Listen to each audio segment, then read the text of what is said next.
ఆంధ్రప్రదేశ్ ప్రజలకు big alert. Srikakulam, Vizianagaram, మన్యం జిల్లాల్లో అక్కడక్కడ పిడుగులతో కూడిన మోస్తరు నుంచి భారీ వర్షాలు కురిసే అవకాశం ఉందని వాతావరణ విభాగం హెచ్చరికలు జారీ చేసింది. గంటకు 50 నుంచి 60 కిలోమీటర్ల వేగంతో బలమైన ఈదురుగాలులు వీచే ప్రమాదం ఉందన్నారు. మరోవైపు ఇవాళ కర్నూలు, నంద్యాల, అనంతపురం, శ్రీ సత్యసాయి, కడప, అన్నమయ్య, చిత్తూరు జిల్లాల్లో అక్కడక్కడ ఉరుములు, పిడుగులతో కూడిన వర్షాలు పడవచ్చని వాతావరణ అధికారులు వివరించారు. ఈ క్రమంలో రైతులు, పశు కాపరులు చెట్ల కింద నిలబడకుండా సురక్షిత భవనాల్లోకి వెళ్లాలని సూచనలు చేశారు.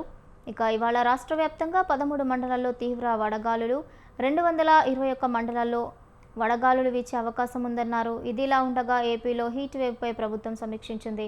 వడగాల్పుల నుంచి రక్షణకు పకడ్బందీ చర్యలు చేపట్టాలని ఆదేశించింది. టెంట్లు, చలివేంద్రాలు, మజ్జిగ, ఓఆర్ఎస్ అందుబాటులో ఉంచాలని కోరింది.